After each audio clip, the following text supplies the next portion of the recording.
Are you ready? I am ready. Well done.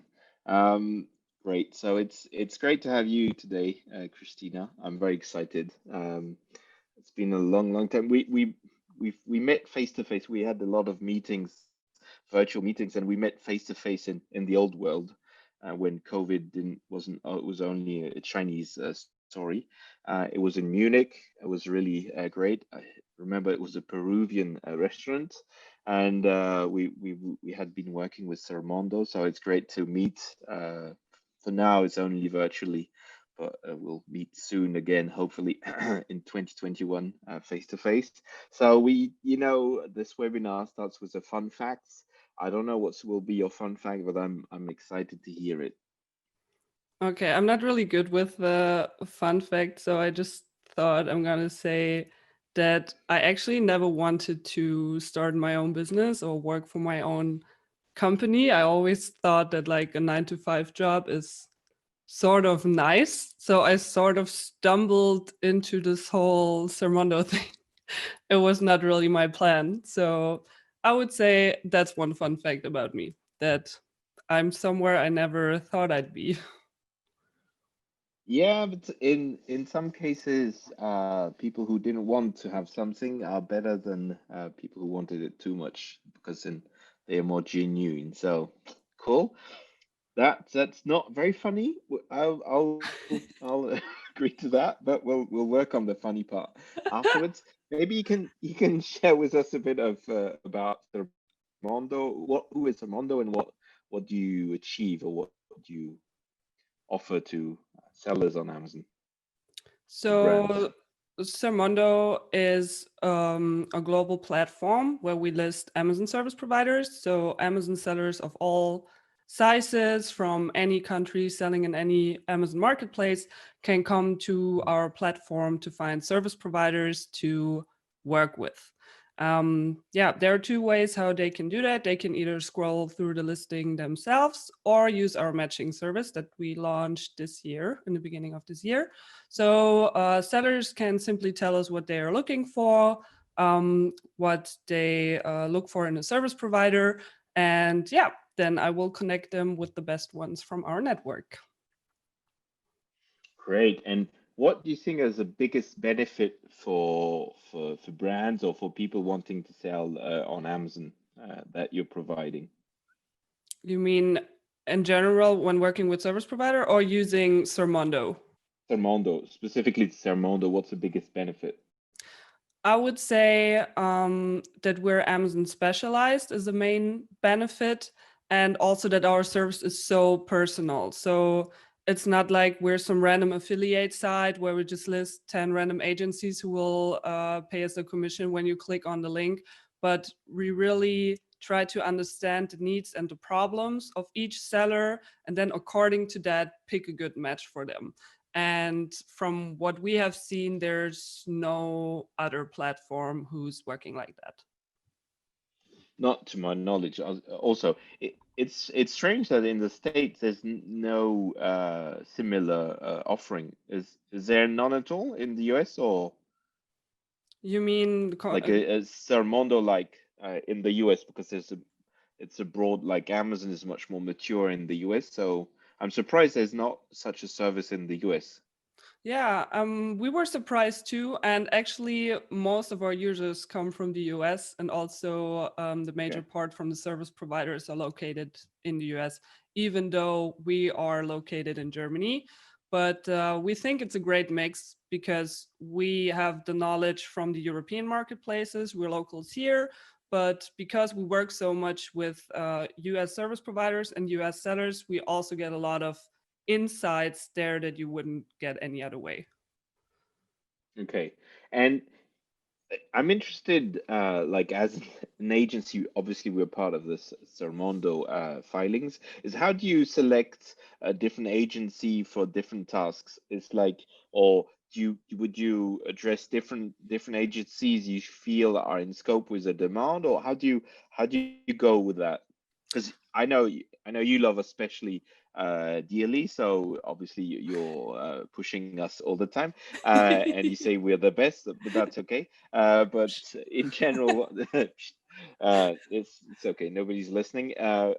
What's a process normally or how do you approach it? So one major advantage is that I know 95% of the founders or people who purchase the listing who are in charge, that I'm personally in contact with them and that I spoke at least once or twice to them. So we don't have a computer-based algorithm just matching a service provider with a seller, but someone tells me like, yeah, I would love to have someone who is especially experienced in with clients who sell on Amazon Spain, for example. And then I know, okay, yeah, I have this agency in mind, or I have this other service provider, 3PL, whatever, um, in mind who I know they're especially experienced in these fields. So due to the fact that I'm working really very closely with the service providers and that I have a lot of insights and that I know them so well, based on that, I select them. And obviously, also when we have agencies, I also ask them, like, who are the clients you want to work with? Because we also have agencies who say, okay, sellers that don't make at least, let's say, 100K a month, we don't want to work with, which is obviously fine too. Everyone can like select their own clients, Mm, but then obviously I won't refer client like smaller sellers, beginner sellers to that agency because A, the agency doesn't want this, and B, it would probably be too expensive for a new seller. So yeah, so all makes these sense. factors come into play when I make that decision. Okay, cool.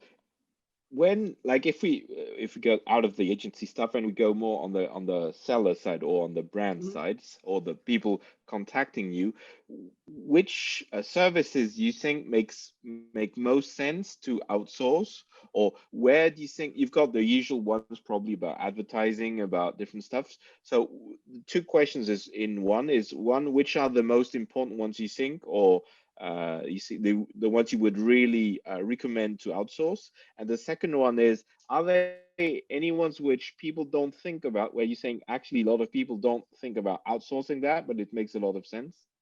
So you've got two questions in one. Sorry. Yeah, so first of all, I want to say every service is super important, obviously, but obviously there are also some services where I think it's more important to hire them from the start or to outsource that from the start, which would include anything related to legal issues, because we have a lot of inquiries from sellers who come to us after they have screwed something up because they wanted to save money not hiring a lawyer or a suspension expert, but instead try to get reinstated themselves, for example. And then it's for them, it costs much more and it's more difficult to get reinstated like afterwards instead of them having hired like a professional in the first place. So everything related to legal issues and accounting and bookkeeping. Even if you're really great with numbers and you're really good at bookkeeping and accounting, I would still say it's worth to outsource it. Um, so you save a lot of time that you can like spend on other things that you might be better at. And Mm. yeah. And by accounting and bookkeeping, do you mean specifically VAT or not only VAT? In any Not only aspect? VAT. So obviously, when you expand as an US seller to Europe, then please hire a professional, because sales tax is not comparable to VAT. It's a whole different system and it's very hard to navigate through it. So leave that to a professional. But also, if you're a local, so let's take a German seller, and he starts selling on Amazon, then he should also like yeah, make use of a professional service. Okay. Is there a service where, for example, you heard it and said, "Wow, that's something is really important, but nobody's asking for it"? Apart from the accounting side, is there any like hidden gem inside your catalog of vendors, let's say? Yeah, let's take an example. In Europe, for example, we have a really strict packaging law that also differs from country to country. So there are EU-wide guidelines, but there are also specific guidelines for each country. And a lot of sellers are just not aware of this, and then have to pay high fines when they get caught because they didn't license their packaging. So yeah, we also have service providers for that. Well, that, yeah, I can It's very relate to that. niche. No, it's very nichey, but we have some big customers who have brands where, or we have like hygiene products or things like that, and the labeling is like for them to change the packaging takes 6 months because they have to go through their own teams and regulations and so on. So it's true that a lot of, or if you're doing nutriments, how the legal facts you need to put on your packaging is very important. So that's, I think it's a great learning and a great insight. Do you have any example, like a very good, a nice success story of something which went really well, or a big win that the company had, or and also a big loss of like a fail of someone outsourcing, and it was learnings in each case? So success stories we basically see every day because we also keep in touch with the clients after we referred them to a service provider. So after a week, I follow up, say, hey, is everything okay? And then after a couple of weeks, usually 6 weeks, I say, how is the cooperation going?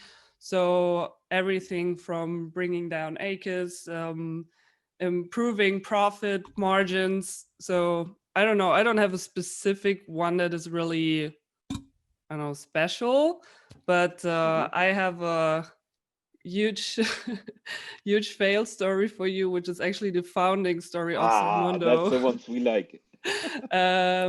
Yeah, actually, so Sermondo is Toby's. Toby is my business partner. Toby's in my project. And Toby was an Amazon seller himself. And the reason he founded Sermondo was because he got screwed over by certain service providers a lot. One time from a quality inspection who said, yeah, your products are fine. But then the authorities in Germany like test ordered it and saw that it doesn't meet certain requirements. So he had to pay a high fine and like remove all of his inventory.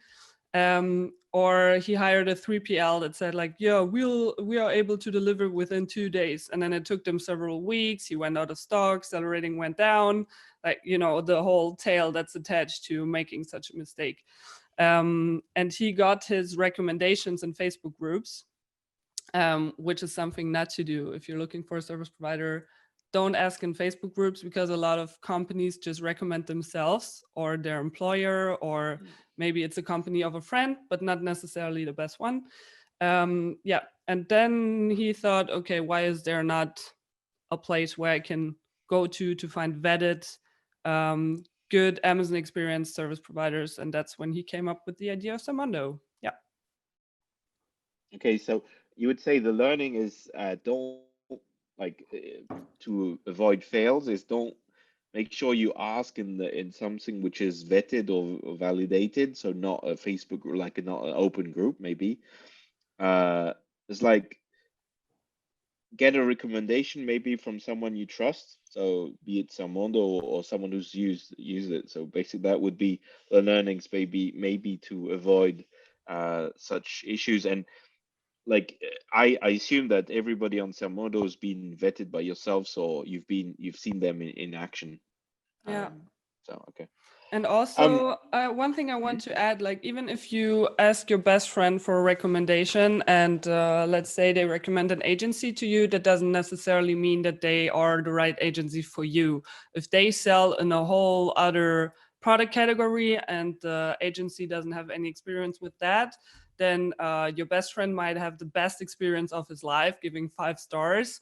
And maybe it's completely unsuitable for your project, and it won't work out. So it's always good if you get a recommendation, then you should still do your due diligence, ask certain questions before working with them, see how it feels, if you feel understood.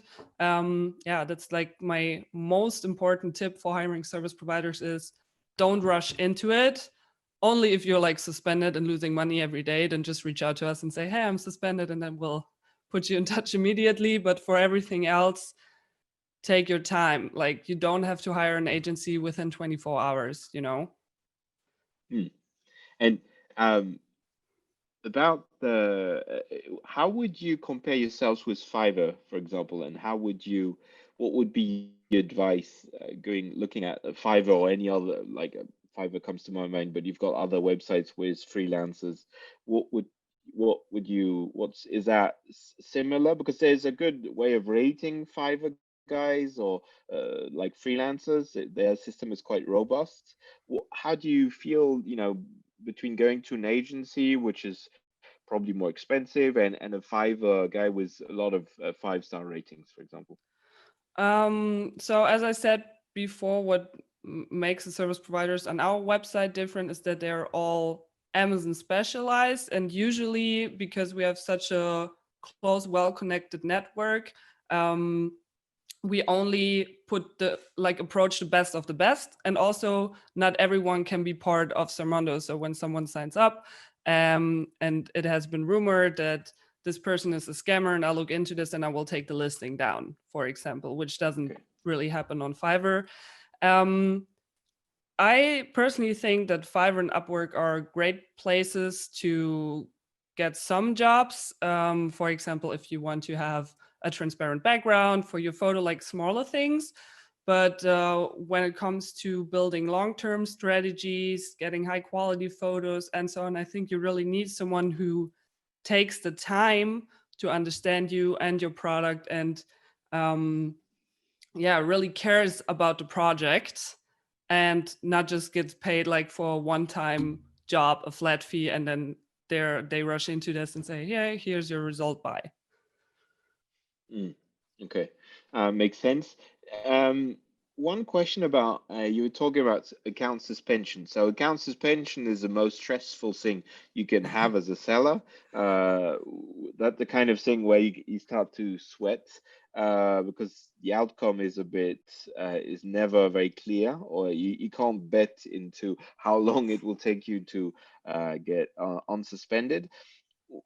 Who would you recommend when you have an account suspension? You can have many reasons, right? Typically, when someone comes in and worried and say, "Okay, my account has been suspended," what's your process to decide who should help, and what kind of person do you recommend to help for account Mm, suspension? it depends on the reason for suspension. So, for example, we have one super. I won't name names because I have to be objective. But we have one agency that is really great with counterfeit claims and all IP related issues. We have another great agency that is really good when it comes to a bad seller rating overall, so bad account health, and it depends on the location of the service provider. So when someone's UK account, like EU account, is suspended, then I will refer them to another agency than an US seller, for example. And Okay. yeah, that's basically how the process works. Okay, and because you were talking about lawyers, so you would say that the lawyers are more maybe when it's about counterfeits, and then it would be an agency in the other cases, or what's I because wouldn't my generally say experience, that. yeah, I wouldn't generally say it, that. And also, most of the suspension services on our site are like law firms. So they have different employees for different areas. So some of them are really attorneys when it comes to arbitration processes or litigation. mhm, So going to court. Then they really have actual real lawyers for that. But there are also suspension experts who are not lawyers, but they know the TOS really well, and are really great at writing appeal letters. So it really depends on the case. If it's only a reason that Amazon suspended you for that has no real legal implications, and it could also be a suspension expert who isn't a lawyer. And these are also usually cheaper to hire than law firms. yeah. Yeah, because our experience of all the like suspension are non-legal related. It's more about they were afraid that someone they changed the name, or there was a name change in the legal name or something, or in the main user, or a document was wrong, or some credit card was blocked, or Mm. they claim you're linked to another account. So from your experience, is it mostly legal, non-legal, from what you see in terms of suspension? What other main reasons would you? I would say it's 50-50. Okay.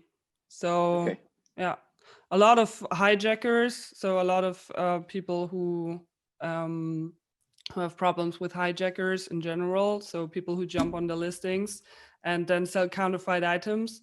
Then sometimes there's a firm where one deals with Amazon and the other one deals with sending cease and desist letters to the person who is responsible for that and trying to take Hmm. this person to court, which is unfortunately often not possible because they sit somewhere in China, for example.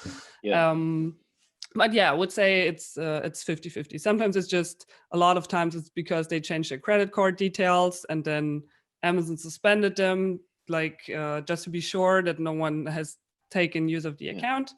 So yeah, really 50-50. Okay. Interesting. If I go down to or go back to sellers trying to get services, is uh, w- do you have any KPIs or things which say, okay, uh, they should maybe consider before going to a service provider? What kind of KPI maybe they should put in place, or working process? Do you have any tips or insights on that? So first of all, I want to say that we publish or published guides on how to hire XYZ. So basically for every service provider, because sometimes the question you need to ask yourself differ depending on who you're working with. But I would say there are like 3 or 4 main steps. So the first one is you have to be clear about what you want. You can't just say like, I want an agency or I want a consultant, like what for, you know? So you have to be clear about your situation, what you want to achieve. So set yourself some goals and define what you need. Then go look for service providers that fit in that category. For example, if you want consulting, you could have like a freelance consultant, a consulting firm, a full service agency. They all have their pros and cons, as I said, all described in our blogs. Um, but ask yourself, okay, who am I most comfortable working with? Like a single person or like a firm. Um, then interview them face to face. What I mean with face to face is not only on the phone but if possible with video, because I always I'm convinced of that when you have an initial talk with someone and you see them and you get like the vibes, would you work well together, do you feel comfortable around the other person, um, yeah, and then ask them questions in a video interview. And obviously also these questions differ a bit depending on who you're hiring, but yeah, the most important ones are, since when are you around, how did you get your experience with Amazon, have you been an Amazon seller yourself, how many employees do you have, what's your pricing structure, like really the basics. And then when you dive deeper into a certain category, for example, let's say product photography, like can you show me examples of your work? Or if you have a PPC agency, can you show me screenshots of X clients and so on, so you get a certain proof. And yeah, the last part is, as I said, don't rush into things. If possible, talk to 1 or 2 or 3 service providers, not more, because then you get like overwhelmed. But get like 1 or 2 recommendations, talk to both of them, and then just go with your gut feeling, and not always for the cheaper option. Don't always think the more expensive one is automatically the better one. Sometimes it's just because where they're located, how the prices differ. But yeah, just see who you're comfortable with. If their expertise matches the project you want to pursue, and yeah, then go for it. And never ever forget to set up a service contract. And if there are any things that you don't want anyone to know, also get them sign an Hmm. NDA. India, yeah. And would you say that there is, or how do you approach the differences between Europe in terms of service providers, or are there differences in how the knowledge in certain countries are, or is there some specific countries which where a lot of good service providers are in, or things like that? How So do the like this Europe is wide and different, right? And the like Amazon Spain is very different than Amazon Germany. Do you have like specificities of the different countries also for the service providers, or is that a stupid question? so the best Could be. agencies obviously are located in Luxembourg. No, but Okay. This one um, is ticked.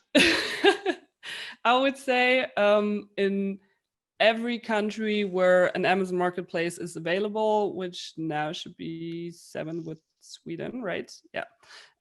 There Yep. are also great agencies in each country. Um, One thing to consider is we get a lot of inquiries from US sellers who want to expand to Europe. And then they say, yeah, I want to start with Amazon Germany. Can you recommend a German agency for me? Then I would never just introduce them to a German agency, but ask, have you thought a step further? So, do you really only want to sell on Amazon Germany, or would you also like to sell on all the other European marketplaces? Because then it would make more sense to find an agency that is specialized in all European marketplaces. Not trying to promote you too much here, but for example, you guys. So when someone comes to me and says, "Okay, I really want to be the best in all Amazon marketplaces in Europe," then I say, okay, I know e-commerce is experienced in all marketplaces. But Mm, when someone says, okay, I only want to sell on Amazon Germany, and I want to have a German-based provider, then I say, okay, that's fine. Then we'll take a yeah. specialist German agency. And maybe my feeling that we know a lot of agencies which are great guys in France and the UK and Germany. That's where I would say most of the agencies are from, or at least in our network. Um, I get the feeling that a lot of agencies are really local focused in a sense. Like German agencies are very German, UK are quite British, and the French one are very French, and that there's not a lot of agencies which I've got this pan-European kind of positioning. Would you agree with that, or? Yeah, I can agree with that. Like from my experience, there are certain agencies that claim to be experts in all marketplaces, but you know that like 99% of their clients are only selling on Yeah. that one marketplace that they're themselves located in, and they just say that they also do the other ones, but they might not be the most experienced in that. We don't have that many top-notch agencies who can deal with all European Mm. marketplaces on the same level. It has some challenges because of the languages, obviously. Yeah, In terms of south of Europe, do you have some agencies which are based in like Spain or Italy? Because these are smaller Amazon like markets or e-commerce markets. Do you have, is there also some agencies? Because I know some consultants there, but we don't know many agencies there. Are I they, think did you find we any have or? I think we have one agency in Spain, but none in Italy because there's just no demand. I never got like in all those 2 years of Sermondo, I never got one inquiry for an Italian agency because Italy is more one of those marketplaces that sellers also sell in when they go to Europe, but it's not like the first country to target. Usually they start with like UK or Germany, and then they say, okay, let's also do Spain, Italy, France, Hmm. Netherlands now, Sweden. So that it's more like it comes later. So yeah, but if there's any Okay. demand, and this is also something that I'm sort of proud of. If there's demand for something and we don't have it yet in our network, then I reach out. Yeah, you know, my LinkedIn post, for example. Then I reach out to our network, like, hey, does anyone know someone who's running an Italian based Amazon agency, and then I get recommendations from people who already know they're good in what they're doing. So I already trust the recommendations, and then reach out to them, vet them, and then I will make them part of our network. So yeah, if anyone's Hmm. looking for an Italian-based agency, you can also reach out. I will take care of that. Yeah, I'm looking for an Italian Mm. agency. No, joking. If so, now is the time where if people have questions, do feel free to ask questions. I'll trot along with my own questions, but we're really happy to get some interactions with you guys. So feel free to reach out to both of us. I was thinking a bit about like future, looking into future. What do you think? Do you have any ideas or any insights of what kind of services will be needed in the future, or how some? That's the first question. The second question is some like advertising for me. I feel will change with a lot of automation involved and much more like yeah, IT tools. For example, do you have other insights about the future a bit? Mm, so what we see is an immense increase in the demand for virtual assistants. So I think people trust working with virtual assistants more and more. Like some time back, there was a little bit of hesitation from the sides of the sellers because most virtual assistants are like classically they're based in the Philippines, and too many sellers were scared of being ripped off or getting their data stolen. But now you have so many great platforms like, I don't know, VAA Philippines, FreeUp, that really vet and train the virtual assistants. So people start to trust them more. So the demand really goes up because they can relieve you of many, many day to day tasks. So this is something that goes up. And yeah, traffic for seller tools always, because it's just not possible without them. But I'm not really a techie myself, so I can give you any insights on which suits or features are developed at the moment. I don't know. And would you trust like the VAs, or would you? What would be your take on okay, uh, VAs versus agency, for example? So a VA is way cheaper, obviously, because also the Hmm. cost of living in the Philippines are much lower. Um, we only have a handful of our own VAs that we know have worked with people that we have worked with, so we know they do a good job. But it's really hard to vet them, so I would always turn to a professional platform, as I said, VAA or Expert VA, Free Up. They're like popping out of the ground Mm. like trees, those platforms. Um, but usually, an agency or consultant is more invested in your project. A VA usually has a lot of different projects. It's not that common to hire a VA full time. And it's really hard to track what they're doing. There are certain tools, for example, that make screenshots automatically from their laptop. So you can see that they're only working on your project.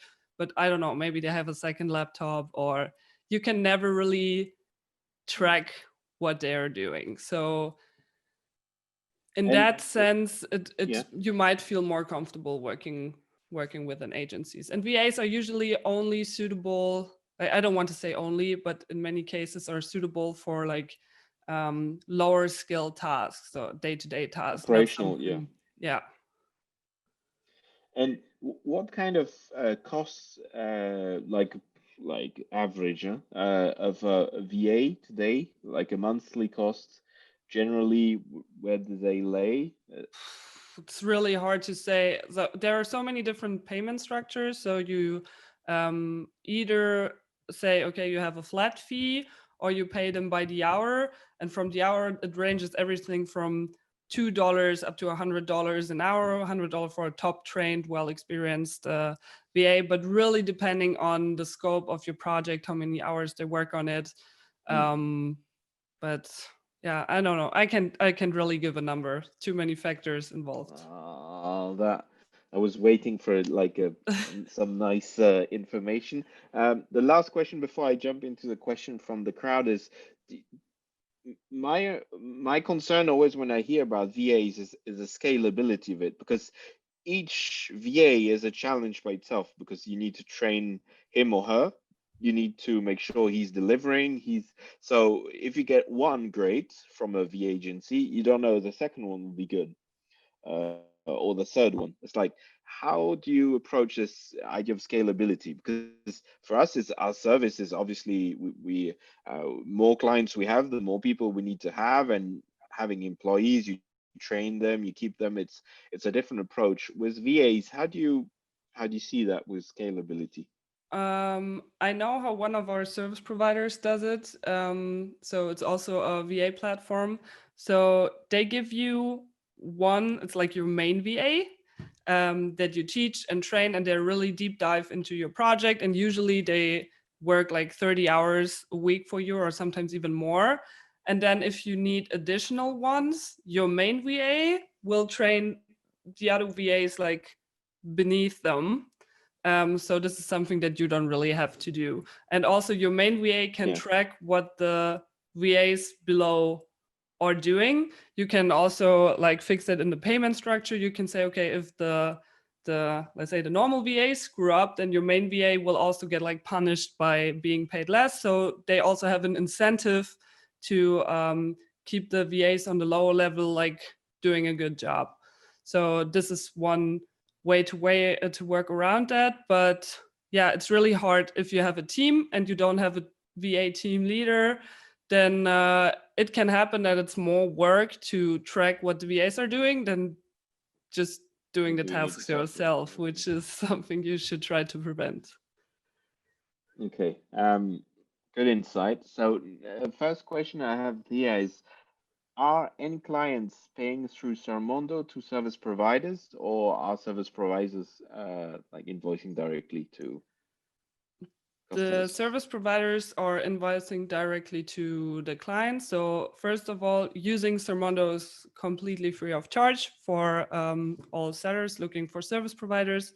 Um, we are not like a marketplace because we don't really believe in flat fees. So we don't believe in putting a price tag on a service package, for example. We think this is something that should be negotiated individually. So we mainly dare to establish the contact. So let's say I refer a seller to e-commerce, then I won't have a say in what you're charging the client, but the client talks about his project. You present your approach.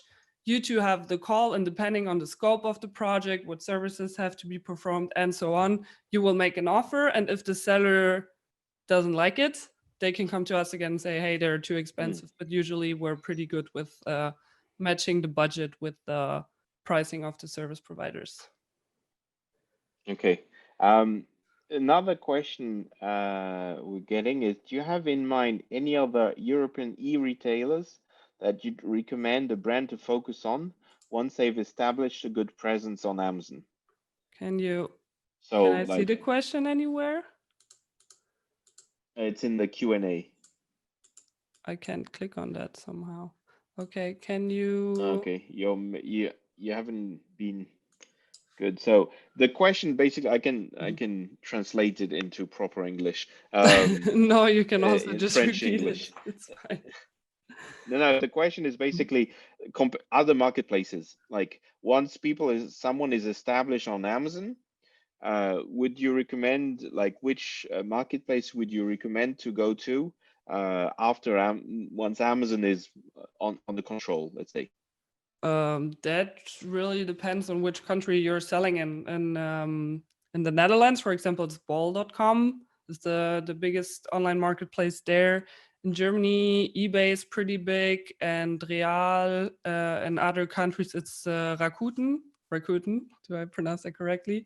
So yeah, it really Very really nice. depends on the country, and if people want to grow their business beyond Amazon, they can also reach out to us because we have a lot of service providers who have like a multi-channel approach and also serve other marketplaces. Like Walmart, for example, is also pretty big in the US.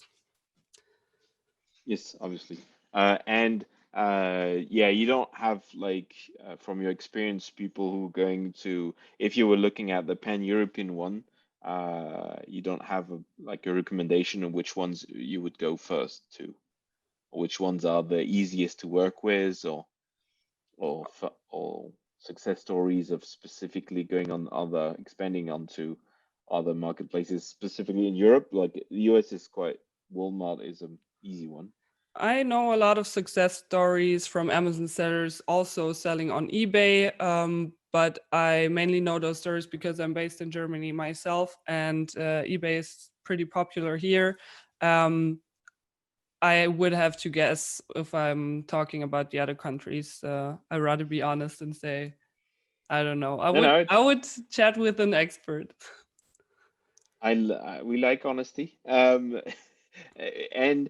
talk if we drill down on the eBay thing is, do you know if the people which are going on eBay are using Amazon logistics to deliver eBay orders, or are they using a different logistics route?